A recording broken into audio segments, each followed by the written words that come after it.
तो चलिए जी, इंतजार खत्म और आज देखेंगे हम संपूर्ण रीतिकाल की प्रश्नोत्तरी को। तो आइए फटाफट से शुरू करते हैं आज की प्रश्नोत्तरी। पहला प्रश्न देखिए, कवि बृंद सतसई की विषय वस्तु क्या है? कवि बृंद की रचना है बृंद सतसई, तो बताना है कि उसकी विषय वस्तु क्या है। नायिका भेद वर्णन है उसमें, या श्रृंगार संबंधित रचना है, या नीति परक दोहे कहे उसमें, या भक्ति परक रचना है। राइट। तो कवि बृंद के बारे में जब हमने पढ़ा तो हमने अच्छे से जाना कि बृंद सतसई में नीति के दोहे कहे गए हैं। तो विकल्प सी यहाँ पर सही उत्तर होगा फर्स्ट का। बृंद सतसई की विषय वस्तु है नीति। राइट, एक का हो जाएगा सी। दूसरा प्रश्न देखिए, नैन नचाए कही मुस्काए लल्ला फिर आइयो खेलन होरी, ये काव्य पंक्ति किस कवि की है? पद्माकर की, मदीराम की, घनानंद की, या देव की? तो ये काव्य पंक्ति है जी पद्माकर की। राइट, विकल्प ए सही उत्तर। नैन नचाए कही मुस्काए लल्ला फिर आइयो खेलन होरी, ये काव्य पंक्ति है पद्माकर की।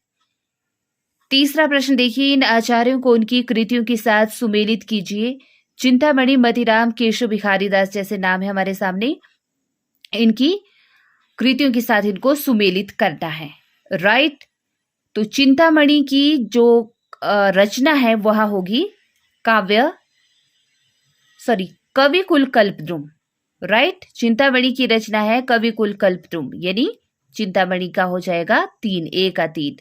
और मदीराम की रचना है ललित ललाम, केशव की रचना है नखशिख वर्णन, और भिखारीदास की रचना है काव्य निर्णय।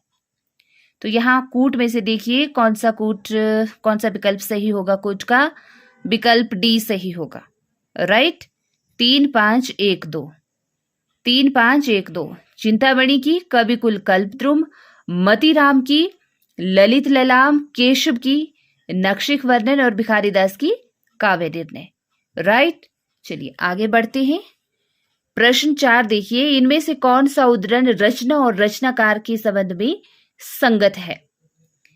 तो यहां भी दिए गए कूट में से आपको चयन करना है उत्तर का। तो चलिए विकल्प ए देखिए, यहाँ पर ABCD के तौर पर ये काव्य पंक्तियां हैं और बताना है किस कवि की काव्य पंक्तियां हैं। राइट, तो संत हृदय नवनीत समाना, यह काव्य पंक्ति है आपकी तुलसीदास की। संत हृदय नवनीत समाना तुलसीदास, काहे री नलिनी तू कुम्हलानी, तो ये काव्य पंक्ति है आपकी कबीरदास की। राइट, काहे री नलिनी तू कुम्हलानी कबीरदास, और अमिया हलाहल मद भरे, तो ये तो आपके रसलीन की काव्य पंक्ति है ना। और मेरी भववादा हरो राधा नागरी सोई, ये है हमारे बिहारी की काव्य पंक्ति। इनकी दोहों की ये काव्य पंक्तियां हैं जो बातें इन्होंने कही हैं और बड़ी प्रसिद्ध रही हैं। एक बार पुनः देखते हैं। संत हृदय नवनीत समाना आपकी तुलसीदास की, काहेरी नलिनी तू कुम्हलानी कबीरदास, अमिया हलाहल मद भरे रसलीन, मेरी भववादा हरो सूरदास। तो इस तरह से यहाँ पर हो जाएगा जी दिए गए कोड में से 3, 4, 1, 2। हाँ, विकल्प ए सही उत्तर हो जाएगा। ओके, मेन बात यहाँ पर है कि यहाँ पर हमें आना चाहिए कि किसकी कौन सी रचना है या कौन सी काव्य पंक्ति है। चलिए आगे बढ़ते हैं। नेक्स्ट प्रश्न है, कुंदन को रंग फीको लगे झलके अति अंगिनी चारु गोसाई, यह पंक्ति किस कवि की है? भूषण की, बिहारी की, या मतीराम की? कुंदन को रंग फीको लगे, तो देखिए ये काव्य पंक्ति है हमारे मतीराम जी की। विकल्प डी सही उत्तर। और मैं साथ में आपको बता दूं कि ये नेट जैसी परीक्षा में ये प्रश्न आ चुके हैं, वही प्रश्न रखे गए हैं आपके प्रश्नोत्तरी के जरिए। राइट, प्रत्येक प्रश्न जो भी मैं बता रही हूँ वो पहले परीक्षा में आ चुका है। तो कुंदन को रंग फीको लगे झलके अति अंगिनी चारु गोराई मतीराम की काव्य पंक्ति है। आगे देखिए, इनमें से कौन रीतिबद्ध नहीं है? मतीराम, केशवदास, घनानंद, चिंतामणि। तो हम सब अच्छे से जानते हैं कि घनानंद रीतिबद्ध कवि नहीं है तो रीतिकाल के ही कवि, लेकिन रीति मुक्त धारा के कवि हैं घनानंद। राइट, तो विकल्प सी हो जाएगा सही उत्तर। चलिए आगे बढ़ते हैं। आगे देखिए, यहाँ पर कवियों और कृतियों का सुमेलन करना है। केशवदास, मतीराम, भूषण और देव जैसे कवि हैं हमारे सामने और आगे उनकी रचनाएं हैं। राइट, तो यहाँ पर देखिए जी, केशव दास की जो रचना है वह है रसिक प्रिया, है ना। जब हमने केशव दास को पढ़ा, उनकी रचनाओं के बारे में जाना, कवि प्रिया, रसिक प्रिया, रामचंद्रिका जैसी इनकी रचनाएं, तो केशव दास की यहाँ पर है रसिक प्रिया, और मतीराम की है आपके ललित ललाम, और भूषण की है आपके शिवा बामिनी, क्योंकि महाराज शिवाजी के यहाँ रहे हैं ना भूषण, तो उन्होंने उनकी प्रशंसा में प्रशस्ति में लिखी है शिवा बावनी और छत्रसाल दशक जैसी रचनाएं।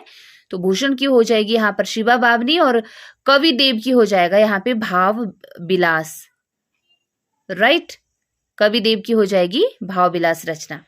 दोबारा से देखते हैं, केशव दास की रसिक प्रिया, मतीराम की ललित ललाम, भूषण की शिवा बावनी और देव की भाव विलास।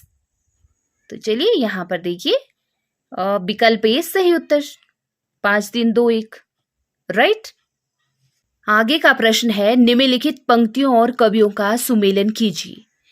कनक कदली पर सिंह समारल पर मेरू समानी, नैन नचाए कही मुस्काए, लल्ला फिर आयो खेलन होरी, अति सूदो स्नेह को मारग है, और मोर पखा सिर ऊपर राखियों, राइट। ये काव्य पंक्तियां हैं, बताना है कौन से कवि की कौन सी काव्य पंक्ति है। तो कनक कदली पर सिंह समारल पर मेरू समाने, ये काव्य पंक्ति है हमारे विद्यापति की, राइट। कनक कदली पर सिंह समारल पर मेरू समाने विद्यापति की काव्य पंक्ति है। और नैन नचाए कही मुस्काए, लल्ला फिर आयो खेलन होरी, तो ये काव्य पंक्ति है पद्माकर की। और अति सुधो स्नेह को मार्ग है, ये है घनानंद की काव्य पंक्ति, क्योंकि घनानंद ने ही बताया था कि प्रेम का मार्ग बड़ा ही सीधा और सरल है, राइट। और मोर पखा सिर ऊपर राखी हो, गुंज की माल गले पहिरोंगी, ये है हमारे रस खान की काव्य पंक्ति। ओके, चलिए, तो यहां पर दिए गए विकल्प कूट में से हो जाएगा सही विकल्प, विकल्प बी सही उत्तर हो जाएगा। 3 5 1 2, 3 5 1 2, राइट। निम्नलिखित में से कौन से रीति सिद्ध कवि हैं? कवि देव, कवि बिहारी, मतीराम या पद्माकर? तो देखिए, हम सभी अच्छे से जानते हैं कि कवि बिहारी रीति सिद्ध कवि हैं, राइट। विकल्प बी सही उत्तर। और मैंने खासकर कहा भी था कि बिहारी और सेनापति को आपने याद रखना है। सेनापति को ऋतु वर्णन के लिए याद रखना है, जो प्रकृति वर्णन इन्होंने बड़े अच्छे ढंग से किया है। और बिहारी की एकमात्र जो रचना है बिहारी सतसई, जो एक श्रृंगारिक मुक्तक रचना है, राइट। उसकी वजह से ये दो कवि, रीति सिद्ध कवि, बड़े ही चर्चित रहे हैं। चलिए नेक्स्ट प्रश्न देखिए, इन काव्य पंक्तियों को उनके कवियों के साथ सुमेलित कीजिए। यहाँ पर काव्य पंक्तियां हैं कि अति सुधो स्नेह को मार्ग है, तो ये तो घनानंद की काव्य पंक्ति है, राइट। क्योंकि प्रेम के मार्ग के बारे में इन्होंने कहा था कि अति सुधो स्नेह को मार्ग है। और साजी चतुरंग वीर रंग में तुरंग चढ़ी, ये वीर परक काव्य पंक्ति है, वीरता का संदेश देने वाली। तो वीरता का वर्णन किसने किया है रीतिकाल में? भूषण ने किया है ना, तो भूषण की काव्य पंक्ति है साजी चतुरंग वीर रंग में तुरंग चढ़ी। और नेक्स्ट है गुलगुली गिल में गलीचा है गुनीजन है, तो ये है हमारे पद्माकर की काव्य पंक्ति कि गुलगुली गिल में गलीचा है गुनीजन है, पद्माकर की काव्य पंक्ति। और आगे के कवि रीझी हैं तो कविताई न तो राधिका कन्हाई सुमिरन को बहानो है, तो ये है हमारे भिखारीदास की काव्य पंक्ति, राइट। तो यहां पर देखिए विकल्प क्या हो जाएगा? विकल्प हो जाएगा यहां पर विकल्प डी सही उत्तर, 5 3 1 2, राइट। चलिए आगे देखते हैं। अमिय हलाहल मद भरे सेत श्याम रतनान जीत मरत झुकी झुकी परत जे ही चितवत एक बार, ये काव्य पंक्तियां किसकी हैं? विकल्प देखते हैं, बिहारी, रसलीन, घनानंद या मतीराम। तो हम सभी अच्छे से जानते हैं रसलीन की काव्य पंक्तियां हैं कि अमिय हलाहल मद भरे, है ना। और नेक्स्ट प्रश्न है कि इनमें से किस कवि ने लक्षण ग्रंथ नहीं लिखा है? कवि देव, पद्माकर, भूषण या बिहारी? तो देखिए बिहारी एकमात्र ऐसे रीतिकालीन कवि हुए जिन्होंने लक्षण ग्रंथ नहीं लिखा, क्योंकि बिहारी की जो एकमात्र रचना है ना बिहारी सतसई, वह एक श्रृंगारिक मुक्तक काव्य ग्रंथ है। ओके, तो बिहारी हो जाएगा सही उत्तर। नेक्स्ट रचना देखिए प्रश्न, वर्बे नायिका भेद का रचनाकार कौन है? रहीमदास, रसलीन, बिहारी या मतीराम? तो वर्बे नायिका भेद किसकी रचना है? रहीमदास की रचना है। विकल्प ए सही उत्तर। निम्नलिखित काव्य ग्रंथों को उनके रचनाकारों के साथ सुमेलित कीजिए। जैसे ये रचना है यहाँ पर हित तरंगिनी, प्रेम वाटिका, मदनाष्टक और अंग दर्पण। तो देखिए हित तरंगिनी रचना तो आपकी कृपाराम की है ना, और प्रेम वाटिका है रसखान की, मदनाष्टक है रहीमदास की और अंग दर्पण है रसलीन की। दोबारा से देखिए, हित तरंगिनी कृपाराम, प्रेम वाटिका रसखान, मदनाष्टक रहीमदास और अंग दर्पण रसलीन। तो कौन सा विकल्प हो जाएगा कूट में से? 3 4 1 2। विकल्प ए सही उत्तर हो जाएगा। राइट, विकल्प ए सही उत्तर। चलिए नेक्स्ट प्रश्न देखते हैं। रावरे रूप की रीति अनूप, न्यो न्यो लागत है ज्यों ज्यों निहारिए। किसकी पंक्ति है? बोधा की, घनानंद की, ठाकुर की या फिर देव की? तो देखिए, रावरे रूप की रीति अनूप, न्यो न्यो लागत है ज्यों ज्यों निहारिए। तो ये काव्य पंक्ति है आपके घनानंद की। विकल्प बी सही उत्तर हो जाएगा। राइट। नेक्स्ट प्रश्न है, निम्नलिखित में से कौन आचार्य कवि नहीं है? केशवदास तो आचार्य भी रहे, कवि भी रहे, भिखारी दास भी आचार्य भी रहे, कवि भी रहे, और चिंतामणि भी आचार्य भी थे और कवि भी थे। इनमें से ब्रजवासी दास ऐसे हैं जो आचार्य कवि नहीं है। तो विकल्प डी हो जाएगा यहाँ पर 16 प्रश्न का उत्तर, है ना, क्योंकि केशवदास, भिखारी दास, चिंतामणि ये आचार्य कवि रहे हैं तीनों, ब्रजवासी दास नहीं रहे हैं। तो विकल्प डी हो जाएगा सही उत्तर। नेक्स्ट देखिए, भाषा प्रवीण सुछंद सदा रहे, सो घन जी के कवित बखाने। तो ये किसकी काव्य पंक्ति है? घनानंद की, बोधा की, ब्रजरतन दास की या रत्नाकर की? भाषा प्रवीण सुछंद सदा रहे, सो घन जी के कवित बखाने। तो ये है हमारे ब्रजरतन दास की काव्य पंक्ति। विकल्प सी सही उत्तर। नेक्स्ट देखिए, रीति मुक्त कवि नहीं है? घनानंद, बोधा, जसवंत सिंह या ठाकुर? रीति मुक्त नहीं है पूछा है। देखिए, घनानंद, बोधा और ठाकुर ये तो रीति मुक्त कवि हैं, रीति मुक्त काव्य धारा के, लेकिन जसवंत सिंह रीति मुक्त धारा के कवि नहीं है, इसीलिए विकल्प सी यहाँ पर सही हो जाएगा। नेक्स्ट देखिए, पंक्तियों के साथ कवियों का सुमेलन करना है। राइट, शेष महेश गणेश दिनेश, और मन लेत पे देत छंटाक नहीं, और जैसे उड़ी जहाज को पंछी फिरी जहाज पर आवे। इस तरह की काव्य पंक्ति है। और नेक्स्ट काव्य पंक्ति होगी यहां पर कि गिरा अनयन नयन बिनु बानी। राइट, तो चलिए यहां पर देख लेते हैं। तो जी देखिए, शेष महेश गणेश दिनेश, ये है हमारे रसखान की काव्य पंक्ति, है ना। शेष महेश गणेश दिनेश रसखान की काव्य पंक्ति है। मन लेत पे देत छंटाक नहीं, तो यह कहा था घनानंद ने, तो ये घनानंद की काव्य पंक्ति है। और जैसे उड़ी जहाज को पंछी फिर जहाज पर आवे, ये है सूरदास की काव्य पंक्ति। राइट, दोबारा से देखिए, शेष महेश गणेश दिनेश रसखान की काव्य पंक्ति है। मन लेत पर देत छंटाक नहीं घनानंद की काव्य पंक्ति है। और जैसे उड़ी जहाज को पंछी फिर जहाज पर आवे सूरदास की काव्य पंक्ति है। और आगे की जो काव्य पंक्ति है यहाँ पर कि गिरा अनयन नयन बिनु बानी, तो ये काव्य पंक्ति है तुलसीदास की। राइट, जिसका विकल्प पीछे है, तुलसीदास की ये काव्य पंक्ति है। तो यहां पर हो जाएगा विकल्प बी, विकल्प बी सही उत्तर हो जाएगा 19 का। राइट, नेक्स्ट प्रश्न देखते हैं कि निम्नलिखित पंक्तियों के साथ उनके कवियों का सुमेलन करना है। ओके, तो यहां भी कूट में से ही सही उत्तर का चयन करना है। चलिए देखते हैं कि साईं के सब जीव हैं किरी कुंजर दोए। तो साईं के सब जीव हैं किरी कुंजर दोए, ये काव्य पंक्ति है हमारे कबीरदास की। राइट, साईं के सब जीव हैं किरी कुंजर दोए, ये काव्य पंक्ति है कबीरदास की। और देसिल बैना सब जन मीठा, ये है हमारे विद्यापति की काव्य पंक्ति, है ना। देसिल बैना सब जन मीठा विद्यापति ने कहा था ये। और भूषण बिनु न विराजे कविता बनिता मित, तो आपने यहां से ये मत समझ लेना कि ये कवि भूषण की काव्य पंक्ति होगी, क्योंकि ये काव्य पंक्ति है केशवदास की।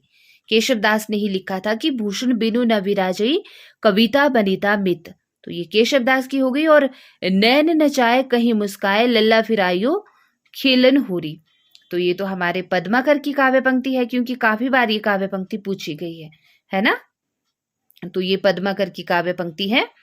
तो इस तरह से देखिए यहाँ पर विकल्प हो जाएगा सही, विकल्प डी।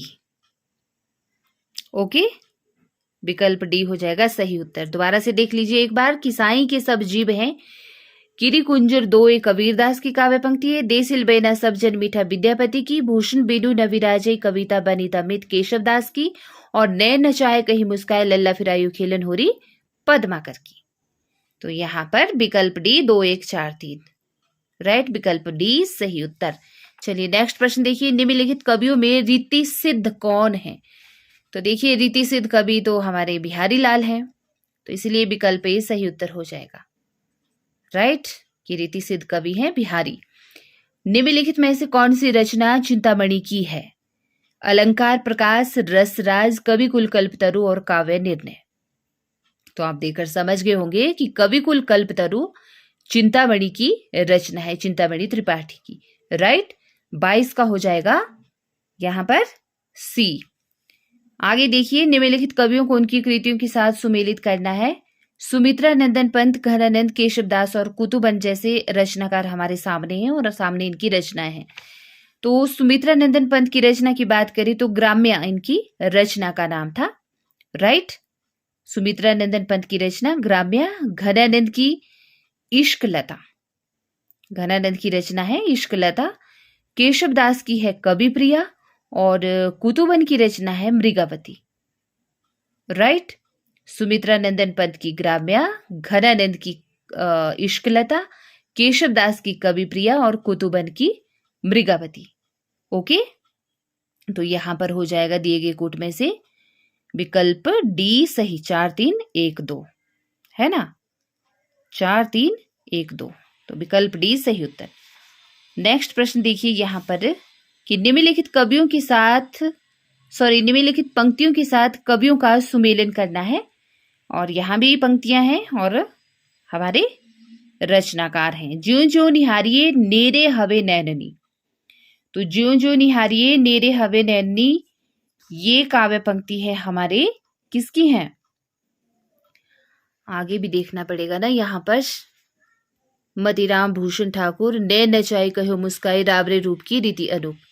ठीक है, तो यहाँ पर देखिए ज्यों ज्यों निहारिये नेरे हवे नैननी ये काव्य पंक्ति है मतीराम की राइट, जो यहाँ पर है मतीराम। मतीराम की काव्य पंक्ति है ज्यों ज्यों निहारिये नेरे हवे नैननी। ओके, और ऊंचे घोर मंदिर के अंदर रहनवारी, तो ये काव्य पंक्ति है हमारे भूषण की, क्योंकि भूषण ने ही कहा था कि ऊंचे घोर मंदिर के अंदर रहनवारी। और नैन नचाई कहो मुस्काई ये है पद्माकर की काव्य पंक्ति की, नैन नचाई कहो मुस्काई राइट।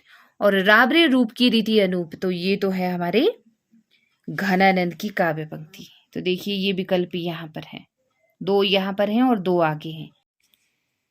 तो ज्यों ज्यों निहारिये नेरे हवे नैननी ये है हमारे मतीराम की काव्य पंक्ति।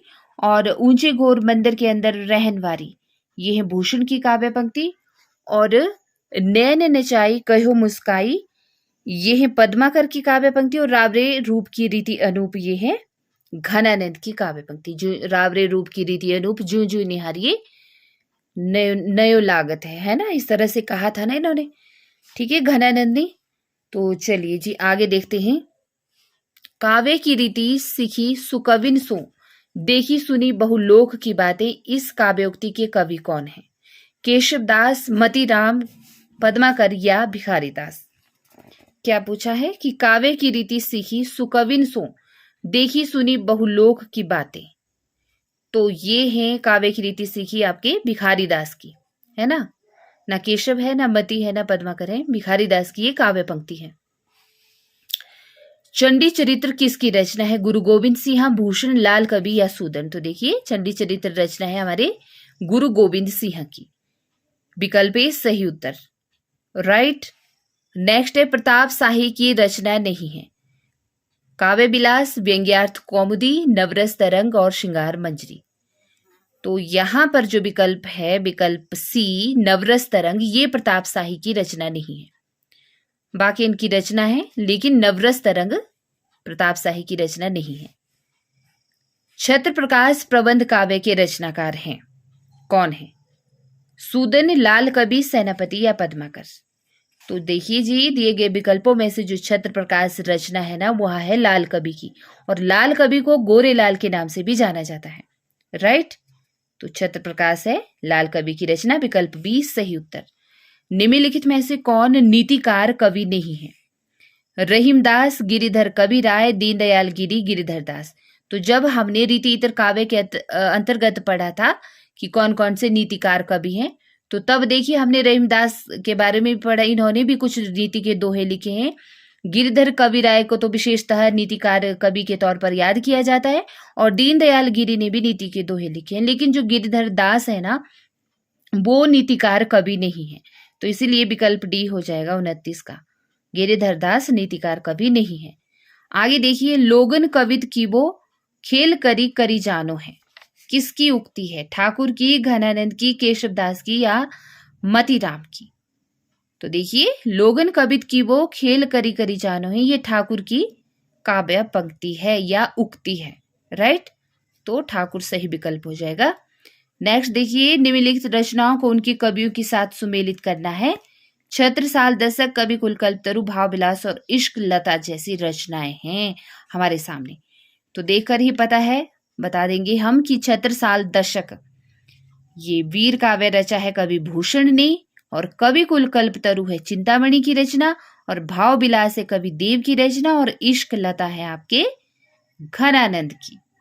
राइट, तो इसीलिए यहां पर हो जाएगा आपका विकल्प, आगे देखना पड़ेगा, डी। जी हाँ, विकल्प डी, 3 4 2 1, विकल्प डी सही हो जाएगा। ठीक है, क्योंकि छत्रसाल दशक भूषण की, कवि कुलकल्पतरु चिंतामणि, और भाव विलास कवि देव, और इश्क लता घनानंद।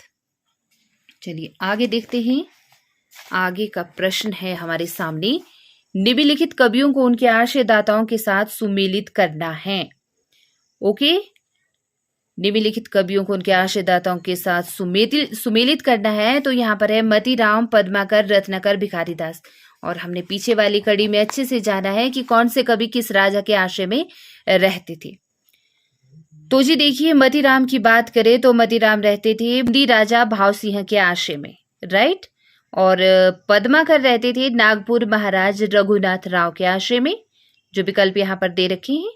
और रत्नाकर की बात करें तो ये रहते थे अयोध्या नरेश प्रताप नारायण सिंह के आश्रय में। वैसे हमने देखा भी है कि पद्माकर बहुत सारे कवियों के यहाँ पे रहे हैं, लेकिन जो विकल्प में दिया होगा उसी के अकॉर्डिंग हमें आंसर करना है। तो पद्माकर हो गए आपके नागपुर महाराज रघुनाथ राव के आश्रय में रहने वाले कवि, और रत्नाकर हो गए अयोध्या नरेश प्रताप नारायण सिंह के आश्रय में रहने वाले, और भिखारीदास हो गए प्रतापगढ़ अधिपति हिंदुपति सिंह के आश्रय में रहने वाले कवि। राइट, कंफ्यूजन तो नहीं रहा ना? मतीराम रहते थे बूंदी राजा भाव सिंह के आश्रय में, पद्माकर नागपुर महाराज रघुनाथ राव के आश्रय में, रत्नाकर अयोध्या नरेश प्रताप नारायण सिंह के आश्रय में, और भिखारीदास प्रतापगढ़ अधिपति हिंदुपति सिंह के आश्रय में। ओके, तो यहां पर देखिए 2 4 5 1, विकल्प ए सही उत्तर हो जाएगा इसका, 32 का विकल्प ए। राइट, अब नेक्स्ट प्रश्न देखते हैं कि निम्नलिखित कृतियों को उनके कवि आचार्यों के साथ सुमेलित करना है। रस रहस्य, रस सारांश, कवि कुलकल्पतरु और ललित ललाम जैसी रचनाएं हैं। तो चलिए बताते हैं सही आंसर, मिलान करते हैं रचनाओं का। रस रहस्य, तो ये तो है हमारे कुलपति मिश्र की रचना, रस रहस्य। राइट, कुलपति मिश्र की रचना है। और जो रस सारांश है यह है भिखारीदास की रचना, और कवि कुलकल्पतरु है हमारे चिंतामणि की रचना, और ललित ललाम है किसकी रचना है? मतीराम की रचना है ललित ललाम। दोबारा से देखिए, रस रहस्य कुलपति मिश्र, रस सारांश भिखारीदास, कवि कुलकल्पतरु चिंतामणि, और ललित ललाम मतीराम। राइट, तो 33 का हो जाएगा यहाँ पर 2 1 4 3, 2 1 4 3, विकल्प बी सही उत्तर। ओके, आगे देखिए, पानी परात को हाथ छुयो नहीं, नैनन के जल सो पग धोए। किस कवि की पंक्तियां हैं? सूरदास की, रहीम की, कवि गंग की या नरोत्तम दास की? तो आप देखकर ही समझ गए होंगे कि ये काव्य पंक्तियां हैं नरोत्तम दास की, है ना, क्योंकि इनकी जो रचना रही है ना सुदामा चरित, उसी की ये काव्य पंक्तियां हैं, नरोत्तम दास ने लिखा था। तो पानी परात को हाथ छुयो नहीं, नैनन के जल से, जब श्री कृष्ण अपने मित्र सुदामा के चरण धोते हैं ना, तो तब उनके आंखों से क्या है, अश्रु की धारा बहने लगती है। तो उस संबंध में लिखा था कि पानी परात को हाथ छुयो नहीं, नैनन के जल सो पग धोए। तो ये नरोत्तम दास की काव्य पंक्तियां हैं। आगे देखिए, जन्म काल के अनुसार निम्नलिखित कवियों का सही अनुक्रम बताना है। तो क्या होगा यहाँ पर? बिहारी चिंतामणि भूषण मतीराम, या चिंतामणि मतीराम बिहारी भूषण, या चिंतामणि पहले होंगे या भूषण पहले होंगे? तो ABCD में से बताना है सही विकल्प कौन सा होगा। तो देखिए जी, यहाँ पर सही विकल्प है विकल्प ए, सबसे पहले बिहारी 1595 ईस्वी, है ना, फिर चिंतामणि, फिर भूषण और फिर मतीराम। तो दिए गए जन्म काल के अनुसार सही क्रम विकल्प ए ही है, बिहारी, चिंतामणि, भूषण और मतीराम। राइट, अब नेक्स्ट प्रश्न देखिए, विज्ञान गीता किस आचार्य कवि की कृति है? केशव दास, भिखारी दास, पद्माकर या सेनापति? तो विज्ञान गीता तो केशव दास की रचना है, विकल्प ए सही उत्तर हो जाएगा। आगे बढ़ते हैं, प्रश्न नंबर 37 देखिए यहाँ पर कि रस गंगाधर में पंडित राज जगन्नाथ ने किस बादशाह की प्रशंसा की है? शाहजहां की, औरंगजेब की, अकबर की या बाबर की? राइट, रस गंगाधर में पंडित राज जगन्नाथ ने किस बादशाह की प्रशंसा की है? तो देखिए जी, आपके पंडित जगन्नाथ ने की है रस गंगाधर में बादशाह शाहजहां की प्रशंसा, विकल्प ए सही उत्तर हो जाएगा। ओके, पंडित राज जगन्नाथ की रचना है ना रस गंगाधर, तो उन्होंने शाहजहां की प्रशंसा की है अपनी इस रचना में। चलिए नेक्स्ट प्रश्न देखिए, कृपाराम द्वारा रचित नायिका भेद की सबसे पुरानी पुस्तक कौन है? हित तरंगिणी, श्रुति भूषण, उज्जवल नीलमणि या कर्णाभरण? तो कृपाराम की हित तरंगिणी नायिका भेद की सबसे पुरानी पुस्तक है। राइट, और आगे देखिए, रीति मुक्त श्रृंगारी कवि नहीं है, सेनापति, दुजदेव, आलम या ठाकुर? रीति मुक्त श्रृंगारी कवि नहीं पूछा है, तो कौन नहीं है बताना है। तो देखिए, यहाँ पर जो सेनापति हैं ये रीति मुक्त श्रृंगारी कवि नहीं है, क्योंकि सेनापति रीति सिद्ध काव्यधारा के कवि हैं, है ना, रीति सिद्ध काव्यधारा के कवि हैं सेनापति, रीति मुक्त श्रृंगारी कवि नहीं है। तो विकल्प ए सही उत्तर। और साथ में आपको मैं याद दिला देती हूँ, वैसे तो आप चौकन्ने रहते हैं हर समय, बहुत अच्छी बात है, कि अगर मेरे द्वारा मेरे कहे अनुसार किसी भी प्रश्न में कोई त्रुटि पाई जाती है, गलती पाई जाती है, तो कृपया आप कमेंट बॉक्स में जरूर लिखें और मेरी गलती को पकड़ें। कई बार फ्लो में गलत भी हो जाता है, लेकिन मेरी कोशिश रहेगी कि मैं ध्यान से आपको आंसर बताऊं। राइट, फिर भी गलती होगी तो उसके लिए माफी, बट कमेंट बॉक्स में जरूर लिखिएगा। चलिए आगे बढ़ते हैं। आगे का प्रश्न देखिए, नीति कवि दीनदयाल गिरी की रचना नहीं है, अनुराग बाग, वैराग्य दिनेश, विश्वनाथ नवरत्न या छत्र प्रकाश? तो जो नीति कवि हैं दीनदयाल गिरी, उनकी रचना नहीं है छत्र प्रकाश, क्योंकि यह रचना तो गोरेलाल की है, या जिन्हें लाल कवि के नाम से भी जाना जाता है ना, छत्र प्रकाश। इसीलिए दीनदयाल गिरी की रचना नहीं है छत्र प्रकाश। आगे बढ़ते हैं। अधर मधुरता कठिनता कुछ, तीक्ष्णता त्योर, रस कवित परिपक्वता जाने रसिक न और। उक्त दोहे के द्वारा किस आचार्य कवि ने काव्य रसिक को परिभाषित किया है? चिंतामणि, भिखारी दास, जसवंत सिंह या वीनी प्रवीण?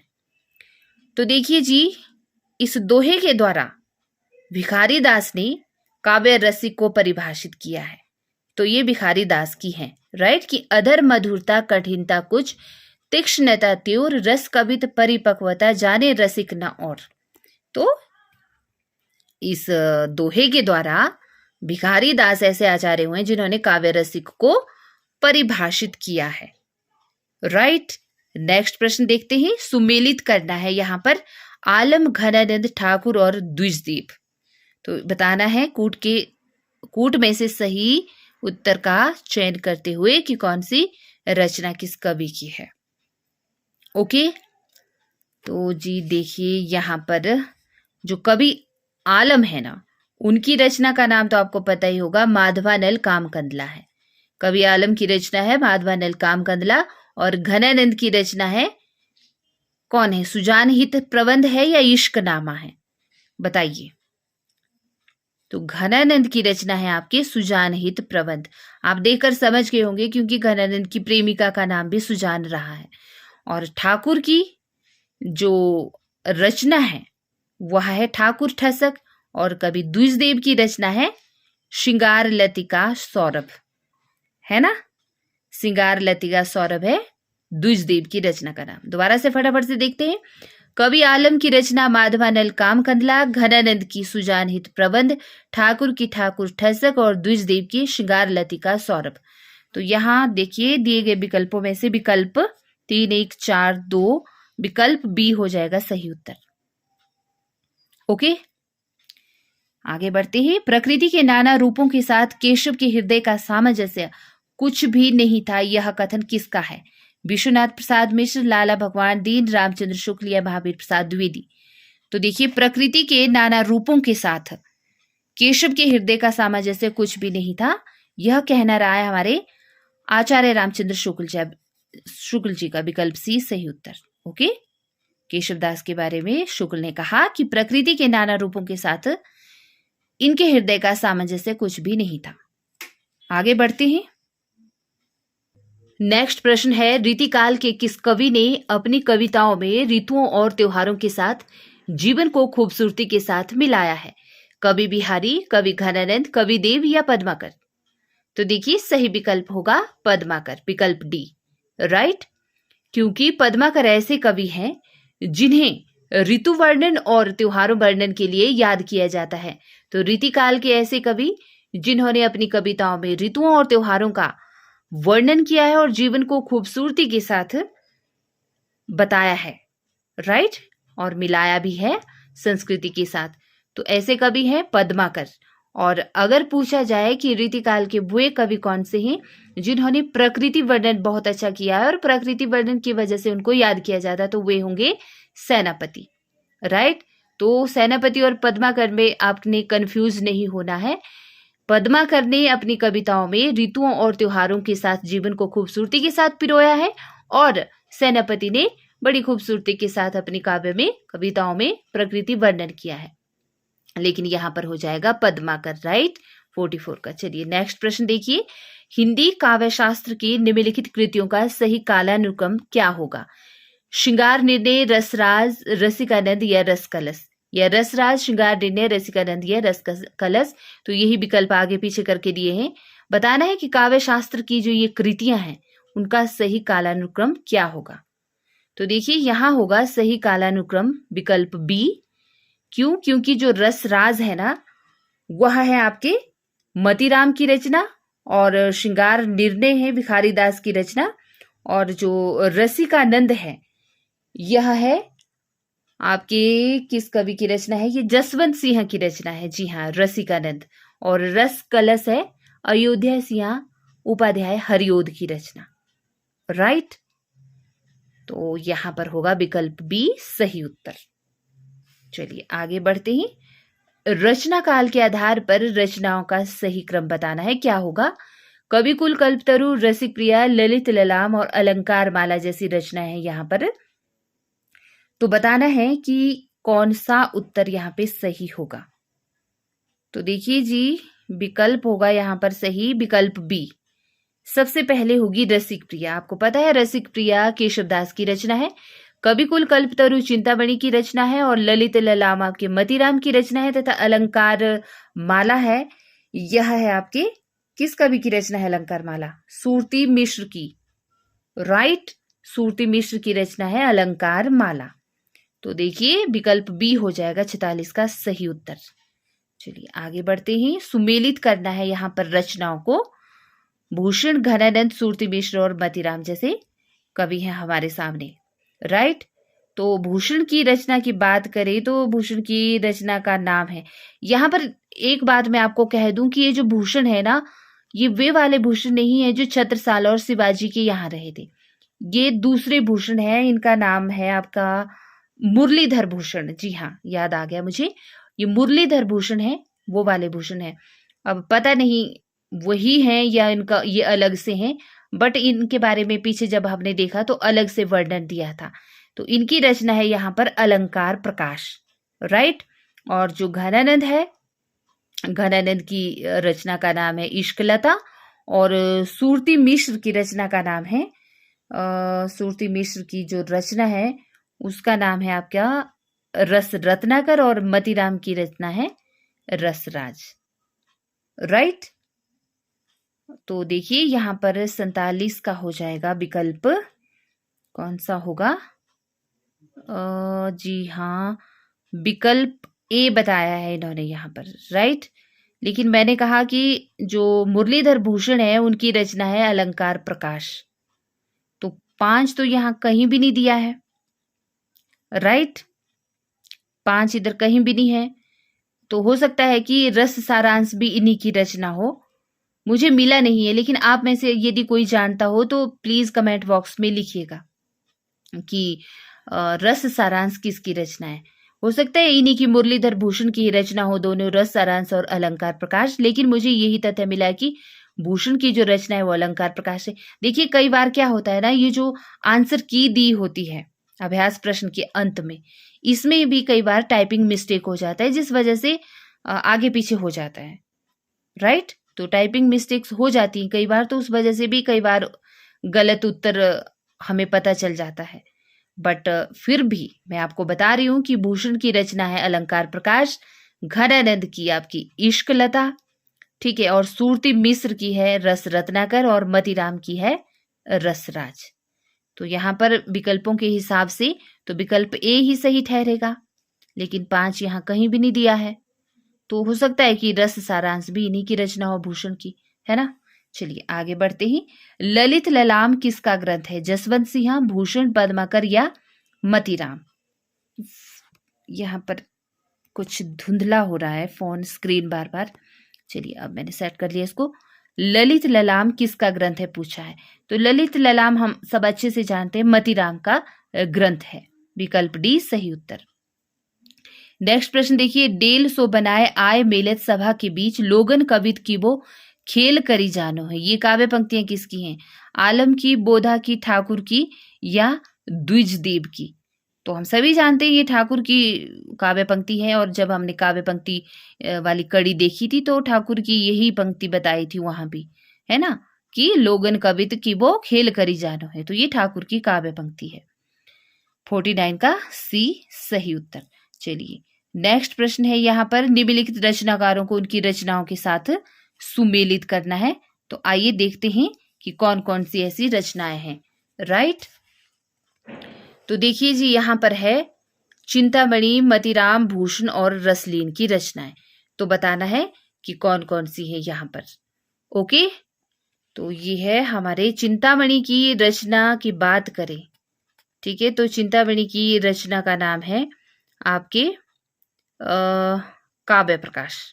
जी हाँ, चिंतामणि की रचना हो जाएगी काव्य प्रकाश, और मतीराम की रचना का नाम है रसराज, और भूषण की रचना है शिवा बावनी, और रसलीन की है अंग दर्पण, राइट। चिंतामणि की काव्य प्रकाश, मतीराम की रसराज, भूषण की शिवा बावनी और रसलीन की अंग दर्पण। तो चलिए देखिए यहाँ पर 5 4 2 1 कहाँ है? विकल्प डी में, तो विकल्प डी सही उत्तर हो जाएगा, राइट। 50 का विकल्प डी सही उत्तर हो जाएगा। और अब देखते हैं हम 51 प्रश्न को, कि हिंदी रीति ग्रंथों की परंपरा चिंतामणि त्रिपाठी से चली, अतः रीति काल का आरंभ उन्हीं से मानना चाहिए, किस इतिहासकार का कथन है? आचार्य शुक्ल, हजारी प्रसाद द्विवेदी, विश्वनाथ प्रसाद मिश्र या बच्चन सिंह? तो हम सभी अच्छे से जानते हैं कि आचार्य रामचंद्र शुक्ल ने चिंतामणि त्रिपाठी को रीति का प्रवर्तक कवि माना है ना, रीति काल का। तो हो जाएगा आचार्य रामचंद्र शुक्ल का ही यह कथन है कि इन्हीं से जो है अखंड परंपरा चली है रीति ग्रंथों की, तो इसीलिए आचार्य शुक्ल ने चिंतामणि त्रिपाठी को ही माना है और इन्हीं का कथन है यह। हिंदी साहित्य के रीति काल का श्रृंगार काल नाम निम्नलिखित में से किस इतिहासकार ने रखा है? शुक्ल ने, हजारी प्रसाद द्विवेदी ने, विश्वनाथ प्रसाद मिश्र ने या राम कुमार वर्मा ने? तो देखिए हमने ये भी देखा था कि आचार्य शुक्ल ने कहा था कि यदि रीतिकाल की विशेषताओं को देखते हुए कि जिस तरह से श्रृंगारिक रचना रीतिकाल में ज्यादा रची गई, अगर उसको देखते हुए कोई इसे श्रृंगार काल कहना चाहे तो कह सकता है, बट यहाँ पर एक्चुअल में जो श्रृंगार काल नाम जिस इतिहासकार ने दिया वो है विश्वनाथ प्रसाद मिश्र। तो विकल्प सी सही उत्तर हो जाएगा। राइट 52 का, कि हिंदी साहित्य के रीतिकाल का श्रृंगार काल नाम दिया विश्वनाथ प्रसाद मिश्र ने। आगे बढ़ेंगे। भिखारी दास ने काव्य निर्णय में किसका विवेचन किया है? सर्वांग विवेचन, छंद विवेचन, अलंकार विवेचन या काव्य भेद विवेचन? तो हम सब जानते हैं कि भिखारी दास की जो काव्य निर्णय रचना है ना, वह एक सर्वांग विवेचन निरूपक ग्रंथ है। राइट, क्योंकि उसमें सब अंगों का विवेचन किया है, काव्य के सभी अंगों का। तो काव्य निर्णय भिखारी दास की सर्वांग विवेचन ग्रंथ है। विकल्प ए सही उत्तर हो जाएगा। ओके, चलिए आगे का प्रश्न देखिए। रामचंद्र शुक्ल ने बिहारी की भाषा के बारे में क्या लिखा है? कि बिहारी की भाषा कैसी है? चलती है, या बिहारी की भाषा साहित्यिक है, या बिहारी की भाषा चलती होने पर भी साहित्यिक है, या बिहारी की भाषा में शब्द वैचित्र्य बहुत कम है? तो इनमें से सही एक्यूरेट जो आंसर होगा वह होगा विकल्प सी, कि आचार्य शुक्ल ने कहा कि बिहारी की भाषा चलती होने पर भी साहित्यिक है।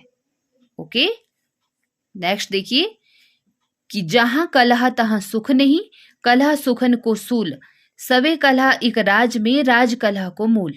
इस दोहे के द्वारा किस कवि ने अतीत कालीन चित्तवृत्ति का वर्णन किया है?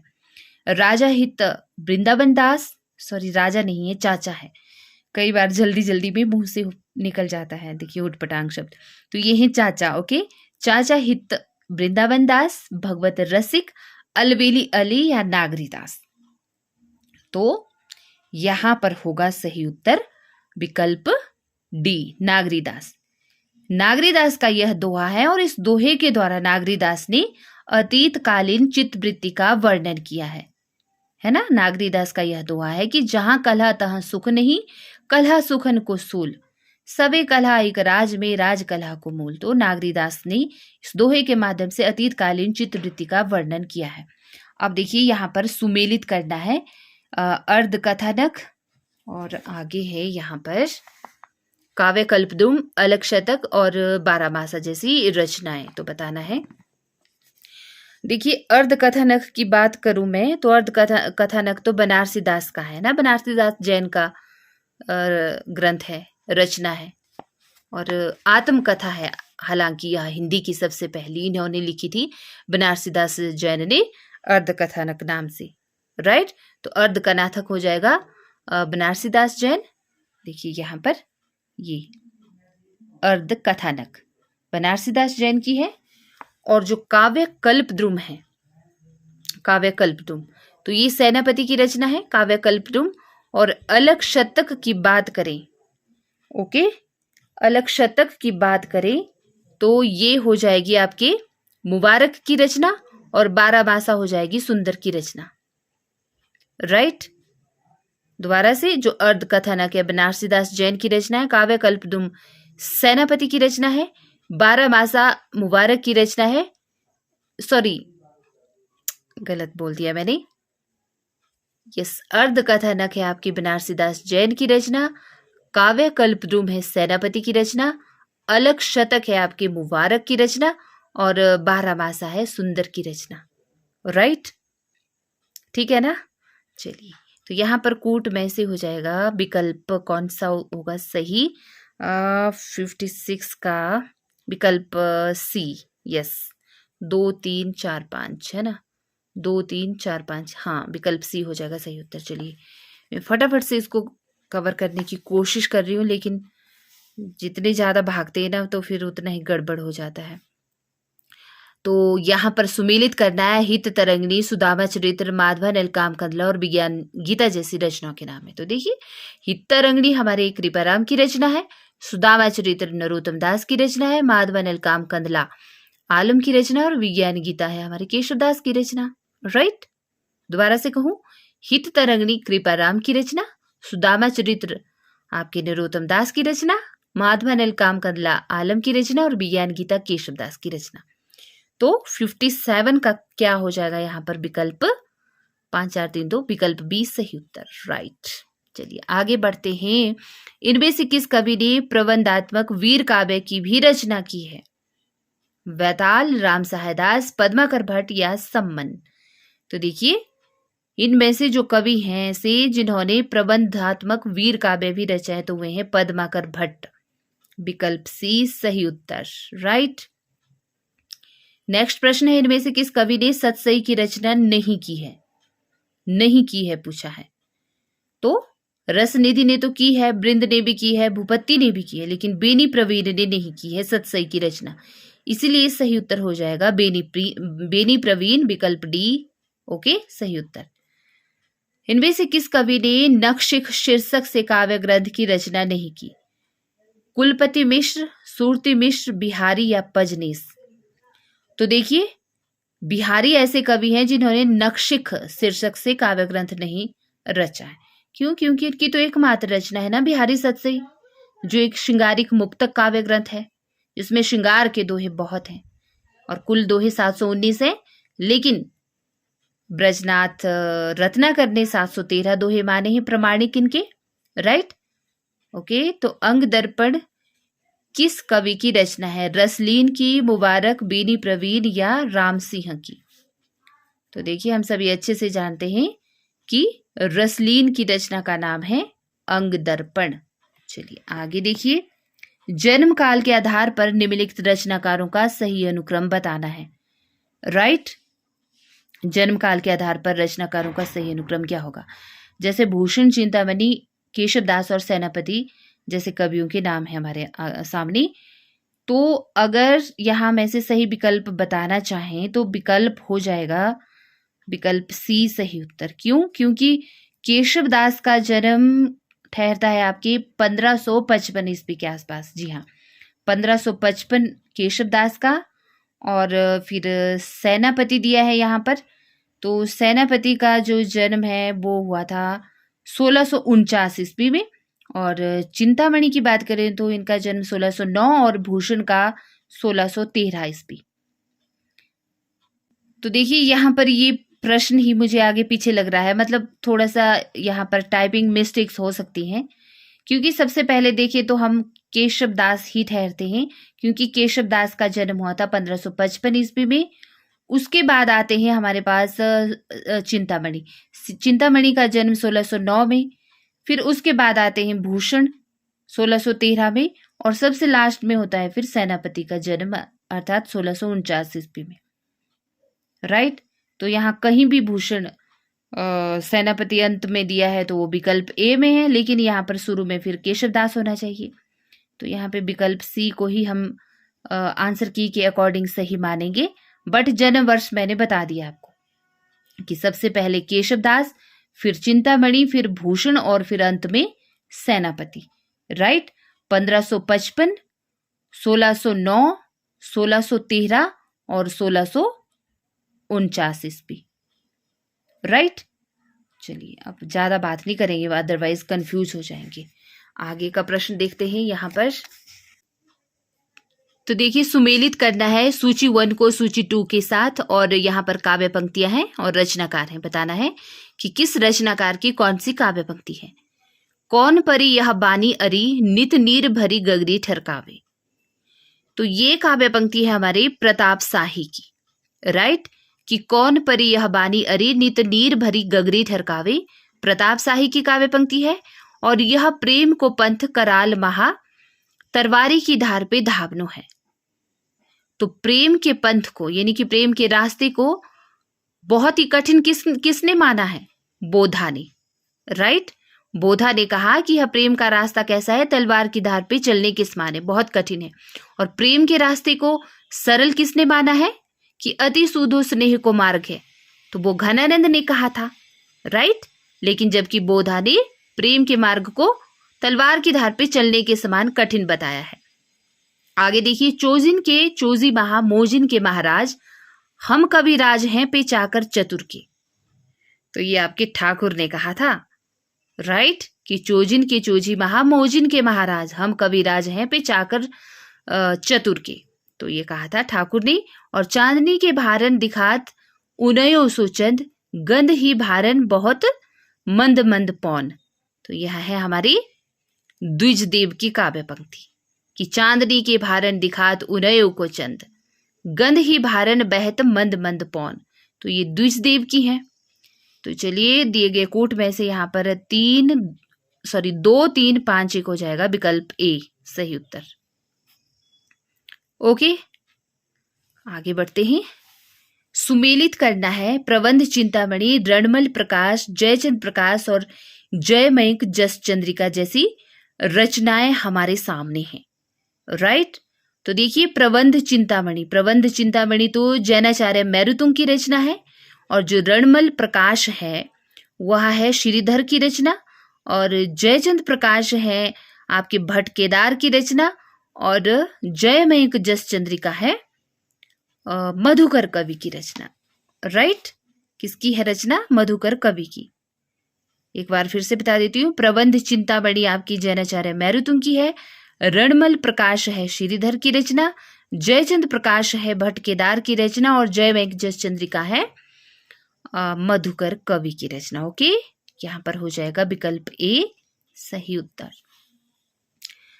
नेक्स्ट प्रश्न है कि तिये सहसब जोबन मिले भेद न जाने जात, प्रात समय निसी दिवस के दुबो भाव दर्शात। इस दोहे में नायिका की किस अवस्था का वर्णन किया गया है?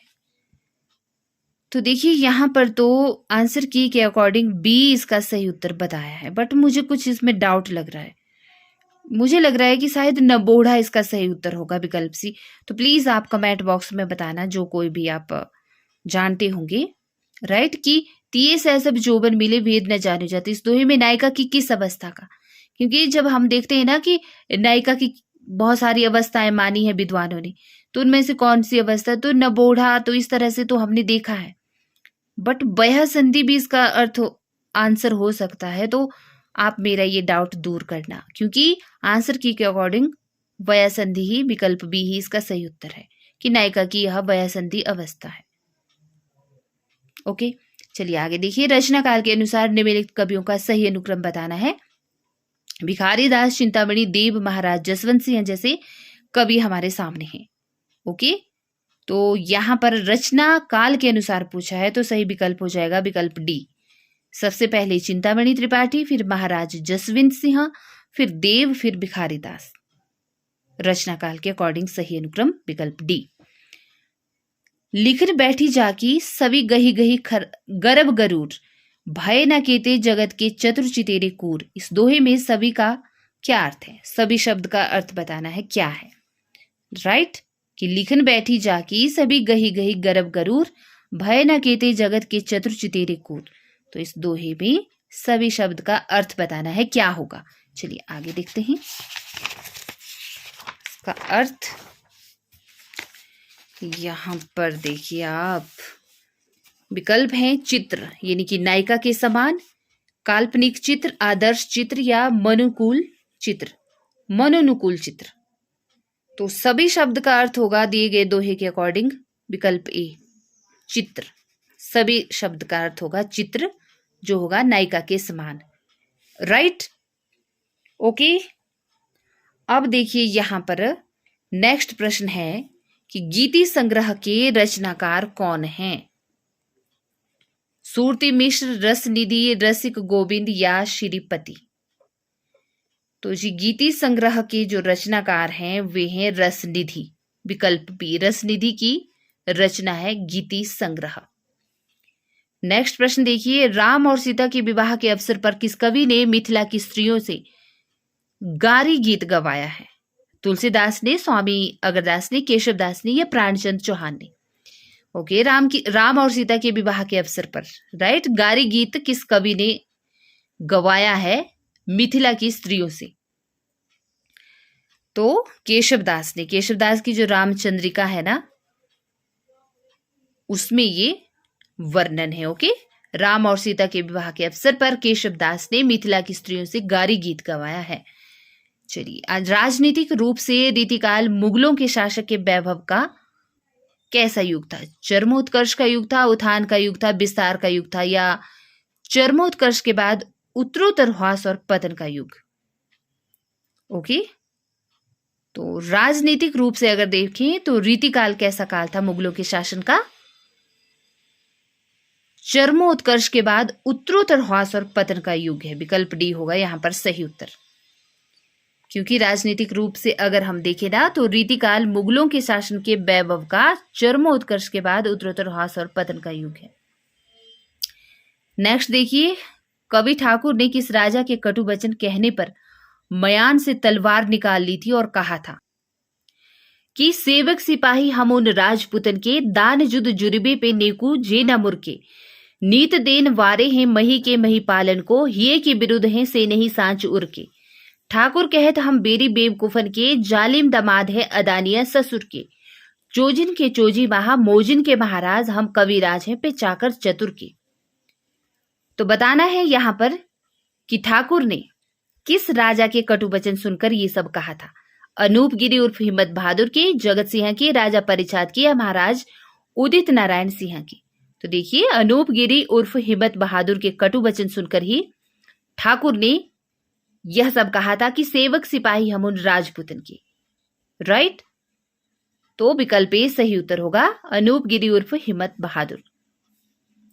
नेक्स्ट प्रश्न देखिए कि सुख पुंज से फूली रहे सु लगी उर दो जू वियोग तिहारे मातो फिरे न घिरे अवलानी पे जान मनोज यूं डारत मारे हवे अभिलाषनी पात निपात कढ़े हिए सूल उनसांसनी डारे है पतझार बसंत दुहू घनानंद एक ही बार हमारे।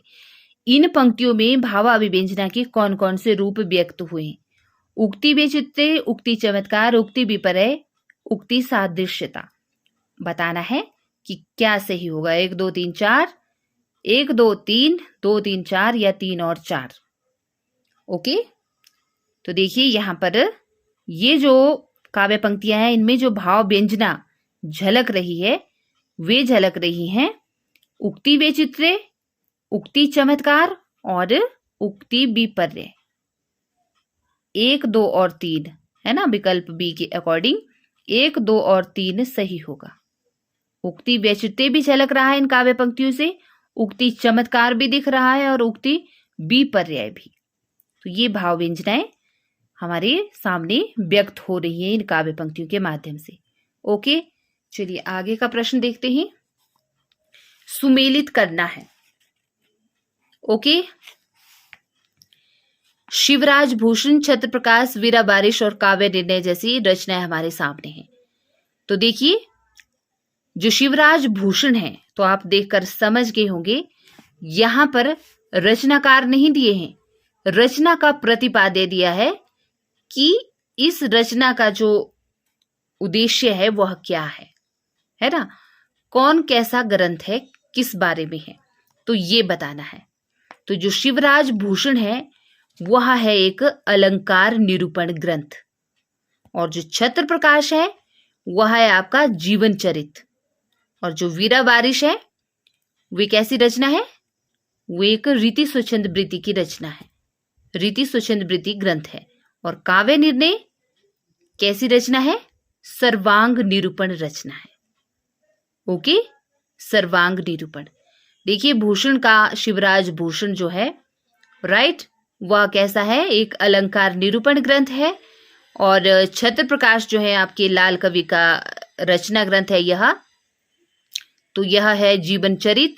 और जो वीरा बारिश है, आई थिंक ये ठाकुर का है या बोधा का, वीरा बारिश।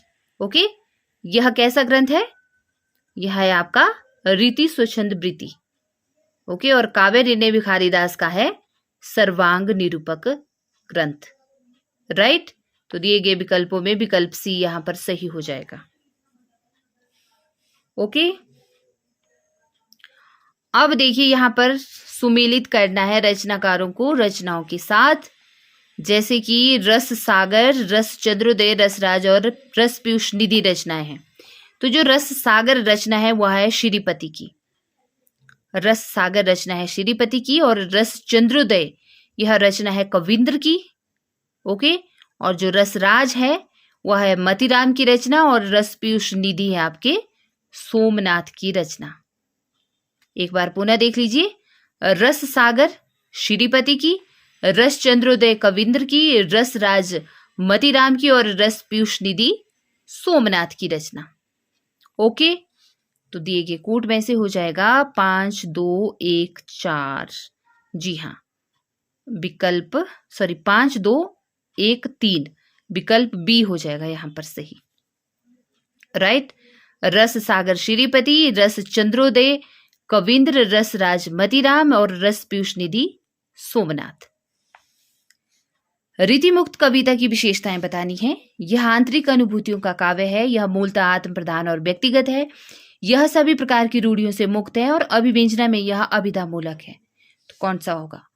1 2 3, 1 2 3 4 या 2 3 4 या 2 और 4, जो भी है बताना है। यहां से रीति मुक्त कविता की विशेषताएं पूछी हैं। तो देखिए, रीति मुक्त कविता की विशेषताएं जब हमने देखी तो हमने पाया कि यह आंतरिक अनुभूतियों का काव्य है। जी हाँ, क्योंकि यह व्यक्ति परक है और प्रेम अनुभूति का काव्य है ना। और यह मूलतः आत्म प्रधान और व्यक्तिगत है, बिल्कुल सही। यह सभी प्रकार की रूढ़ियों से मुक्त है, बिल्कुल सही। तो ये 1 2 और 3, ये तीनों पंक्तियां रीति मुक्त कविता की विशेषताओं के संबंध में सही होंगी। तो विकल्प ए यहां से सही हो जाएगा। ओके, नेक्स्ट प्रश्न है, हय रथपाल की गयंद गृह ग्राम चारू, आखर लगाए लेत लाखन की सामा हो। यह पंक्ति किस कवि की है? मतीराम, देव कुलपति मिश्र या पद्माकर? तो देखिए, हय रथपाल की गयंद गृह ग्राम चारू, आखर लगाए लेत लाखन की सामा हो, पद्माकर की ये काव्य पंक्ति है। विकल्प डी सही उत्तर। यहां पर देखिए आप, नेक्स्ट जो प्रश्न है इसको थोड़ा इस तरफ कर लेते हैं कि सावन आवन हेरी सखी, मन भावन आवन चोप बिसेखी, छाए कहूं घन आनंद जान, समहारी की ठोर ले भूलनी सखी, लेखी बूंदे लगे सब अंग दंगे, उल्टी गति आपने पापनी पेखी, पौन सो जागती आगी, सुनी ही पे पानी दे लागती आंखिन देखी। इस सवये में बिरहणी नायिका की किस मनोस्थिति का चित्रण किया गया है? पुलक, मार्मिक स्थिति, रोमांच, संकोच। संकोच तो हमें कहीं भी नहीं दिख रहा है, ना ही रोमांच दिख रहा है। मार्मिक स्थिति का वर्णन दिख रहा है। देखिए कि सावन आवन हेरी सखी, मन भावन आवन चोप बिसेखी, छाए कहूं घन आनंद जान, समहारी की ठोर ले भूलनी लेखी, बूंदे लगे सब अंग दगे, उल्टी गति आपने पापनी पेखी। राइट, तो यहां पर जो ये सवैया है, यहां पर बिरहणी नायिका की मार्मिक स्थिति का चित्रण हमें दिख रहा है। विकल्प बी सही उत्तर होगा। राइट, अब यहां पर देखिए, सुमेलित करना है रचनाओं को। ओके, तो देखिए यहां पर है चंडी चरित्र, द्रोण पर्व, संग्राम सार का ही जो इसका भाग है, संग्राम सार भी इसको इस नाम से जाना जाता है, सुजान चरित और हिम्मत बहादुर बिरुदावली, हिम्मत बहादुर बिरुदावली। राइट, तो जो चंडी चरित्र हैं ये तो है गोविंद सिंह की रचना, द्रोण पर्व है कुलपति मिश्र की रचना, सुजान चरित है आपके सूदन की रचना, और हिम्मत बहादुर बिरुदावली है पद्माकर की रचना। जी हाँ, विकल्प डी होगा सही उत्तर। इसी के अकॉर्डिंग देखिए, चंडी चरित्र गुरु गोविंद सिंह की रचना, द्रोण पर्व कुलपति मिश्र की, सुजान चरित आपके सूदन की रचना, और हिम्मत बहादुर बिरुदावली पद्माकर की रचना।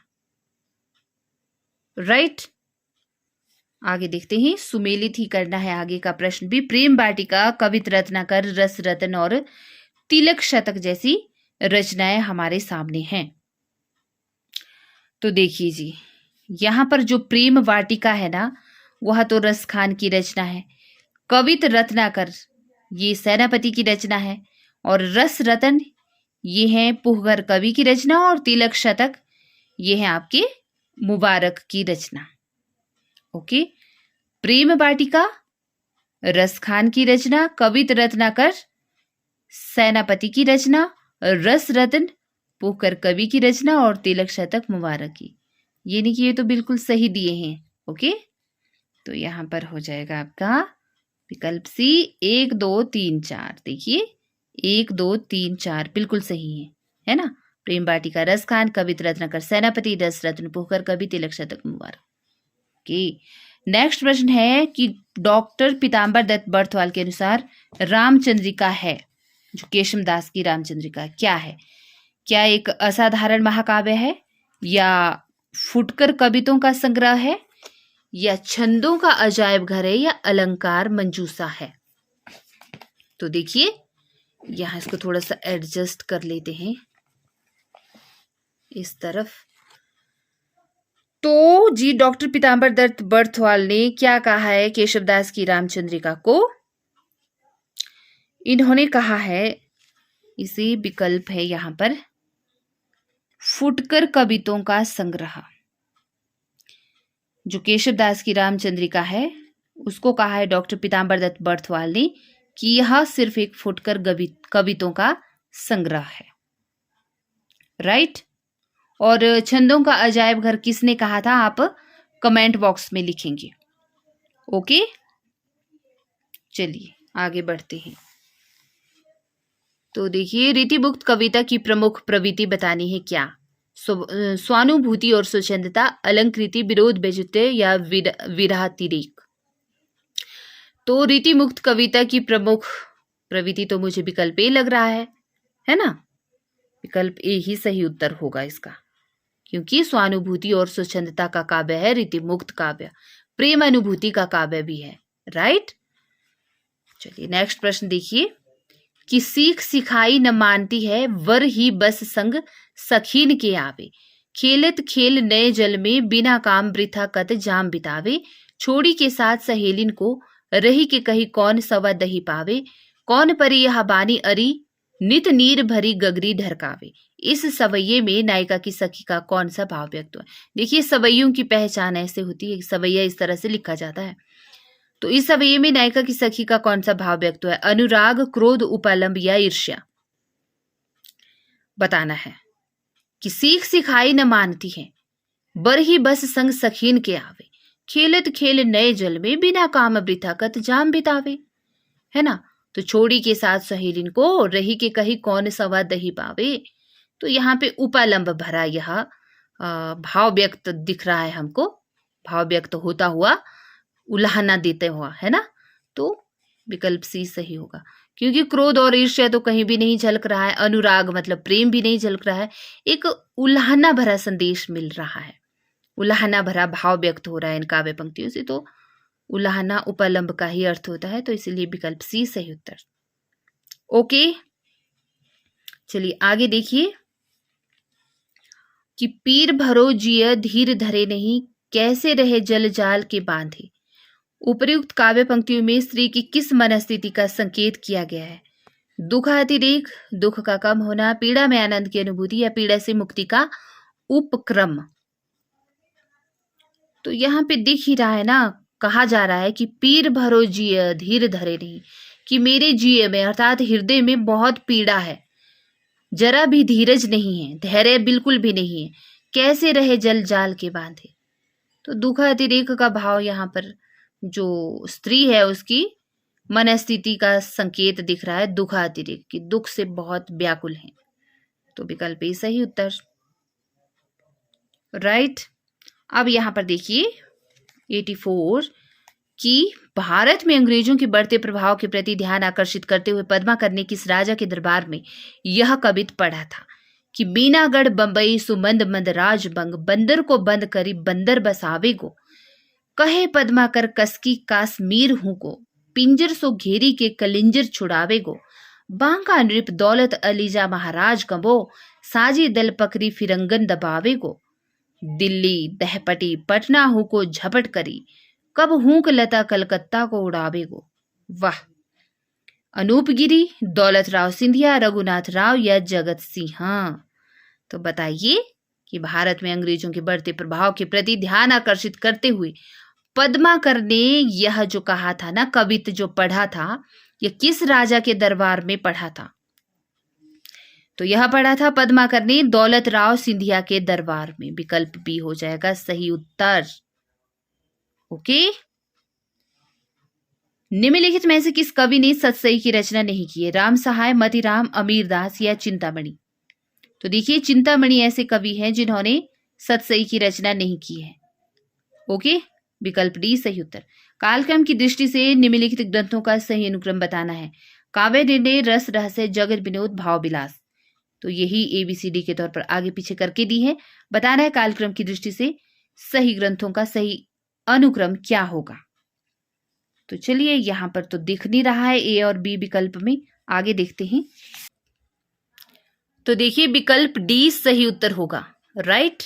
रस रहस्य, भाव विलास, काव्य निर्णय और जगत विनोद। कालक्रम की दृष्टि से रचनाओं का सही अनुक्रम होगा विकल्प डी में रस रहस्य कुलपति मिश्र की रचना और जगत विनोद आपके पद्माकर की रचना। राइट।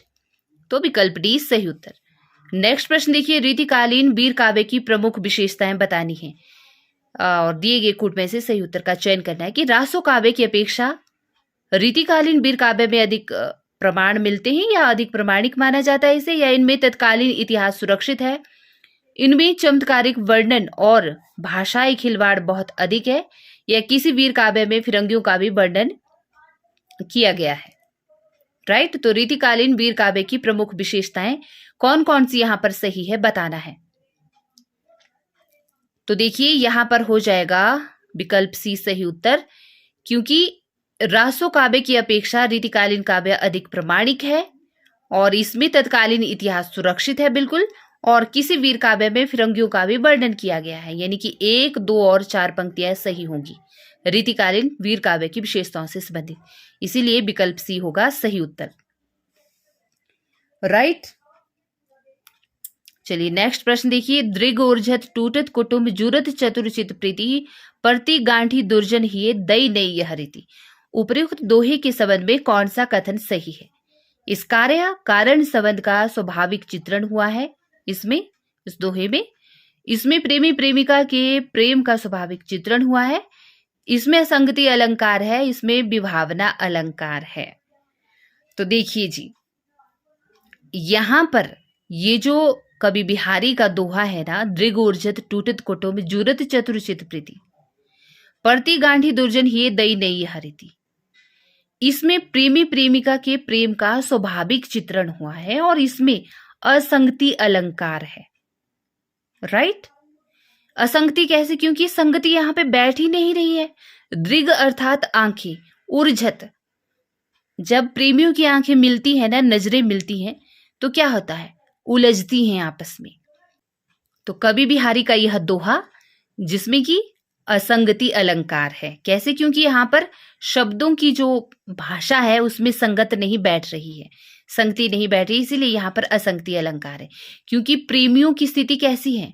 बार बार उनकी नजरें जुड़ रही हैं, मिल रही हैं और बार बार फिर झुक भी रही है नजरें।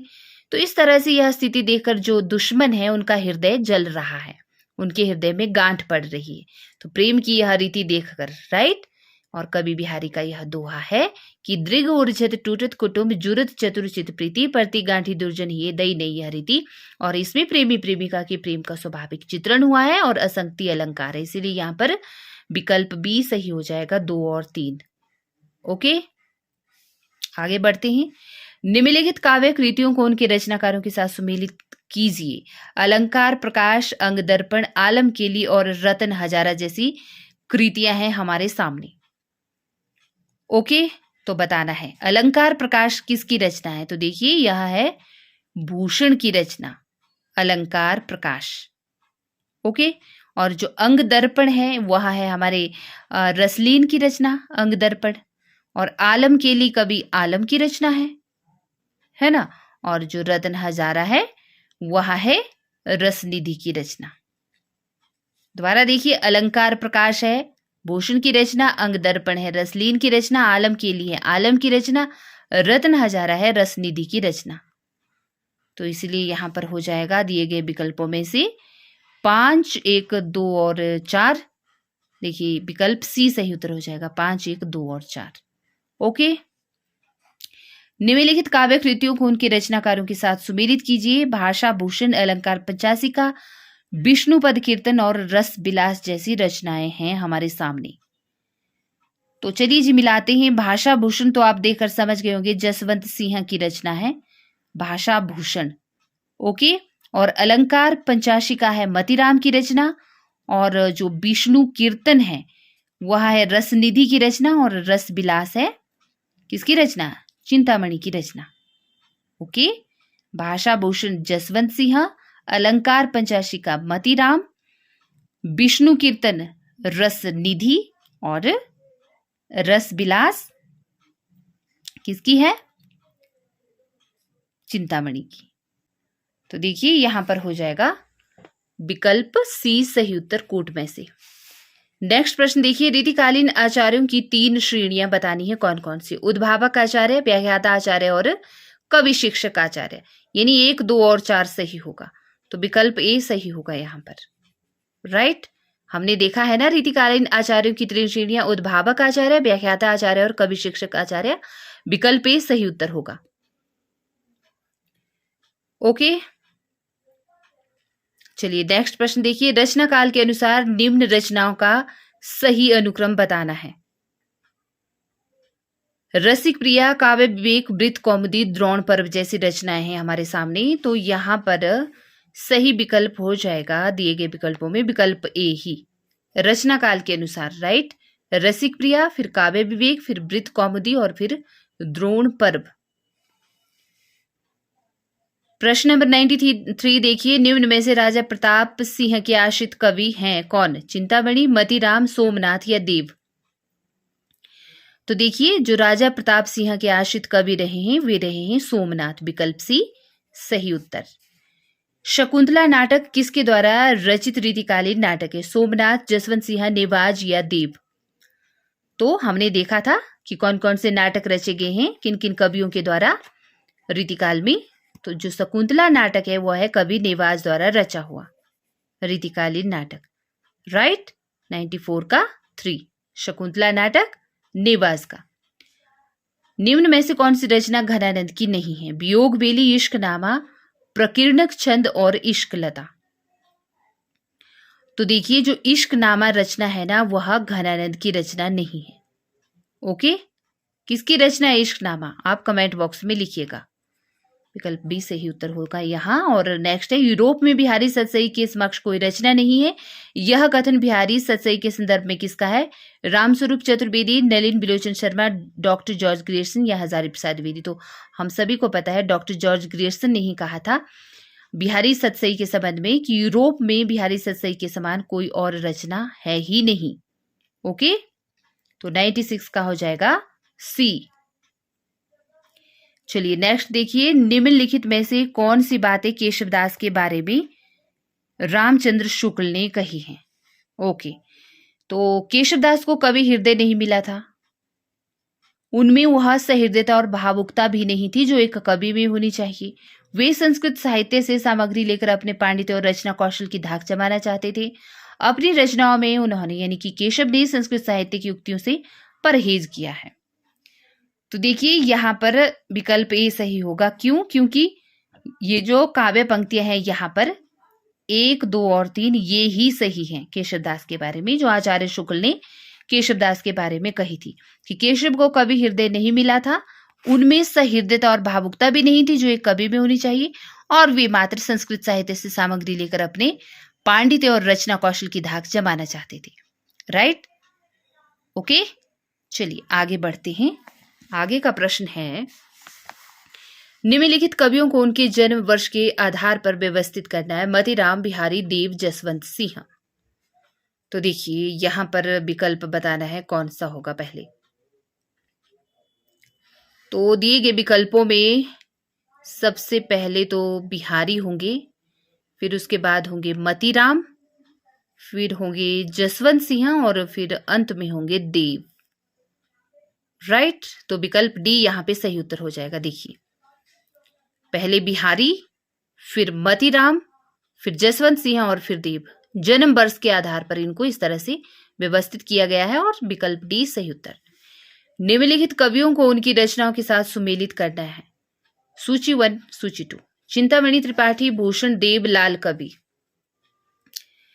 तो देखिए, चिंतामणि त्रिपाठी की जो रचना है, राइट, वो है काव्य प्रकाश, और भूषण की रचना का नाम है छत्रसाल दशक, और देव की रचना का नाम है रसविलास, और लाल कवि की रचना है छत्र प्रकाश। विकल्प बी यहां पर सही उत्तर हो जाएगा। ओके, चिंतामणि त्रिपाठी की रचना काव्य प्रकाश, भूषण की रचना छत्रसाल दशक, देव की रचना रसविलास और लाल कवि की छत्र प्रकाश। इसीलिए विकल्प बी सही उत्तर। निम्नलिखित रचनाकारों को उनकी रचनाओं के साथ सुमेलित करना है। यहां पर भी घनानंद, बोधा, सूदन, पद्माकर। तो देखिए, जो आपके घनानंद है उनकी रचना है विरह लीला, ओके, और बोधा की रचना का नाम है विरह बारिश, और सूदन की रचना का नाम है सुजान चरित। जी हाँ, सुजान चरित से आपने ये नहीं समझना है कि यह घनानंद की रचना होगी। सूदन ने भी लिखी है सुजान चरित नाम से, और पद्माकर की रचना जगत विनोद, राइट। तो इसीलिए यहां विकल्प कौन सा सही हो जाएगा? विकल्प बी। घनानंद की रचना कौन हुई आपके? विरह लीला, बोधा की विरह बारिश, सूदन की सुजान चरित और पद्माकर की जगत विनोद, राइट। आगे का प्रश्न देखिए, इनमें से कौन नीति काव्यधारा के कवि नहीं है? गिरिधर कवि राय, रसिक गोविंद, दीनदयाल गिरी या कवि वृंद? तो नीति काव्यधारा के कवि नहीं है पूछा है, राइट। तो देखिए, जो रसिक गोविंद है ना, वह नीति काव्यधारा के कवि नहीं है। बाकी कवि वृंद ने भी नीति के दोहे लिखे हैं, गिरिधर कवि राय ने भी, दीनदयाल गिरी ने भी। तो विकल्प बी होगा सही। असंगत युगम का चयन करना है। काव्यकल्पद्रुम, सेनापति, रस प्रबोध, रसलीन, रसिक प्रिया देव, श्रृंगार लतिका, द्विजदेव। बताना है कि इनमें से कौन सा असंगत युगम है। ओके, तो देखिए, जो रसिक प्रिया है ना, वह देव की रचना नहीं है, तो यही यहां पर असंगत है। रसिक प्रिया, कवि प्रिया किसकी रचनाएं हैं? आपको पता होना चाहिए, बहुत बार बताया है मैंने। चलिए, असंगत युगम का चयन करना है यहां पर भी। पंचाध्यायी सोमनाथ, लक्षण श्रृंगार तोष कवि, रामाश्वमेध चिंतामणि, श्रृंगार लता सुखदेव मिश्र। तो देखिए, यहां पर जो असंगत है वह है विकल्प बी, कि तोष कवि ने लक्षण श्रृंगार की रचना की है। यह गलत है। तोष कवि की कौन सी रचनाएं हैं आपको मैंने सब बताया है, राइट। लेकिन यहां पर विकल्प बी असंगत है। ओके, नेक्स्ट भी असंगत युगम का ही चयन करना है। इस माध्यम से देखिए, आपको क्लियर हो जाता है ना कि किस कवि की कौन सी रचना है, इस तरह से प्रश्नों से। तो रस रहस्य क्या एक सर्वांग निरूपक ग्रंथ है? हित तरंगिनी क्या नयका भेद ग्रंथ है? रस राज सर्वांग निरूपक ग्रंथ है, और पिंगल छंद विवेचन है। तो यहां पर बताना है असंगत युगम कौन सा है। तो देखिए, जो रसराज है ना मतीराम का, वह सर्वांग निरूपक ग्रंथ है, यह असंगत है, यह गलत है। क्योंकि रसराज कैसा ग्रंथ है, मतीराम की रचनाएं देखेंगे तो आपको पता चल जाएगा। ओके, मतीराम का जो रसराज है उसके बारे में पता होना चाहिए कि कैसा ग्रंथ है। बाकी देखिए, रस रहस्य सर्वांग निरूपक है, हित तरंगिनी नायिका भेद है। देखिए, रस रहस्य कुलपति मिश्र का है, और कृपाराम की है हित तरंगिनी, राइट। और पिंगल किसकी रचना है यह भी कमेंट बॉक्स में लिखिएगा, और रसराज कैसा ग्रंथ है यह भी लिखिएगा। लेकिन यहां पर विकल्प सी, यानी कि रसराज सर्वांग निरूपक है, यह असंगत है। ओके, ज्यादा एक्सप्लेनेशन दे देती हूं मैं, कोई बात नहीं, ज्यादा बात करने से ज्यादा समझ आती है क्या, है ना। रीतिकाल का अलंकृत काल नाम किसने उपयुक्त माना है? त्रिलोचन ने, रमाशंकर, शंकर शुक्ल रसाल ने, मिश्र बंधु ने, विश्वनाथ प्रसाद मिश्र ने। तो देखिए, जो रीतिकाल है उनका अलंकृत काल नाम माना है मिश्र बंधुओं ने, उपयुक्त अलंकृत काल। ओके, और छंदमाला को कितने भागों में बांटा गया है भाई? 2 भागों में, 4 भागों में, 1 भाग में या 3 भाग में? बताइए। तो छंदमाला को बांटा गया है आपके 2 भागों में। विकल्प ए सही उत्तर। छंदमाला जो है ना वो किस कवि की रचना है छंदमाला? कितने भाग हैं उसके? तो 2 भाग हैं। देखिए, आचार्य रामचंद्र शुक्ल ने रीतिकाल नामकरण क्यों किया? क्या इस काल में लाक्षणिक भाषा का प्रयोग रीतिमुक्त कवियों ने किया, या इस काल में चमत्कार दर्शन का काव्य अधिक है, या इस काल में रीति निरूपण सर्वाधिक हुआ है, अतः रीति निरूपण इस काल की प्रधान प्रवृत्ति है, इनमें से कोई नहीं? तो देखिए, इस काल में रीति निरूपण सर्वाधिक हुआ है, अतः रीति निरूपण इस काल की प्रधान प्रवृत्ति है, इसीलिए आचार्य रामचंद्र शुक्ल ने रीतिकाल नामकरण किया, क्योंकि इस काल में रीति निरूपण सर्वाधिक हुआ है। विकल्प सी होगा सही उत्तर। ओके, यहां नारी कोई व्यक्ति या समाज के संगठन की इकाई नहीं है, बल्कि सब प्रकार की विशेषताओं के बंधन से यथासंभव मुक्त विलास का एक उपकरण मात्र है। रीतिकाल के संदर्भ में यह कथन किसका है? रामचंद्र शुक्ल, रामस्वरूप चतुर्वेदी, हजारी प्रसाद द्विवेदी या महावीर प्रसाद द्विवेदी? तो देखिए जी, यह कहना रहा है रीतिकाल के संदर्भ में हजारी प्रसाद द्विवेदी जी का, कि यहाँ यानी कि रीतिकाल में नारी कोई व्यक्ति या समाज के संगठन की इकाई नहीं थी, बल्कि सब प्रकार की विशेषताओं के बंधन से यथासंभव मुक्त विलास का एक उपकरण मात्र थी। तो रीतिकालीन नारियों के प्रति यह कथन है हजारी प्रसाद द्विवेदी का। राइट। नेक्स्ट और अंतिम प्रश्न देखिए रीतिकाल का। यदि प्रबंध काव्य एक विस्तृत वनस्थली है तो मुक्तक एक चुना हुआ गुलदस्ता, और यह कहना है हमारे आचार्य रामचंद्र शुक्ल जी का। राइट।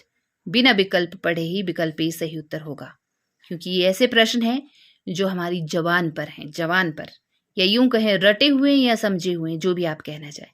तो जी, ये संपूर्ण रीतिकाल का क्या था? आकलन था प्रश्नोत्तरी के जरिए, और ये ऐसे प्रश्न थे जो नेट जैसी परीक्षाओं में पूछे गए हैं। देखिए, टीजीटी, पीजीटी, कोई भी हिंदी साहित्य की परीक्षा हो, सभी परीक्षाओं में यही प्रश्न बनते हैं और यही पूछे भी जाते हैं, क्योंकि जैसा कुछ बच्चों का ये समझना होता है या कहना होता है ना कि सिलेबस चेंज हो गया है, या ये हो गया है, वो हो गया, वो किताबों पे डिपेंड करता है कि कौन सी किताब किस तरह से टाइप की गई है, या किस पेपर की दृष्टि को मद्देनजर रखकर बनाई गई है। ये जो बुक है दृष्टि की, इसमें जो मटेरियल है हिंदी साहित्य का, वह बिल्कुल सेम है, और हिंदी साहित्य चेंज होने वाला तो नहीं है ना। जो महत्वपूर्ण बातें हैं, जो कभी ना बदल सकती हैं ना बदली जा सकती हैं, वो सेम की सेम है। तो इसलिए बेझिझक आप ग्रहण कीजिए, यहाँ से जितना भी नॉलेज आप ग्रहण कर सकते हैं, जो भी समझना चाहते हैं आप समझ सकते हैं, और यहाँ से आप एज अ मतलब अपनी क्या कहते हैं उसको, अपने पेपर की तैयारी के लिए कर सकते हैं अपनी तैयारी, बिना किसी फीस के, बिना किसी संकोच के। राइट। क्योंकि ज्ञान कहीं से भी मिले, समझ अनुभव कहीं से भी मिले, अगर हम उसको लेते हैं, ग्रहण करते हैं, तो उसमें हमारा ही भला है। और ज्ञान और समझ ऐसी चीजें हैं जिसे हम किसी से भी छीन नहीं सकते। राइट। तो चलिए, मिलती हूं फिर आपके साथ नेक्स्ट कड़ी में आधुनिक काल को लेकर। दृष्टि सीरीज का आधुनिक काल देखेंगे हम नेक्स्ट कड़ी में। बाकी आपको प्रश्नोत्तरी किस तरह से समझ में आई आप बताइएगा, और बने रहिएगा मेरे साथ, और जो नए व्यूअर्स हैं चैनल को सब्सक्राइब भी कीजिएगा। नमस्कार।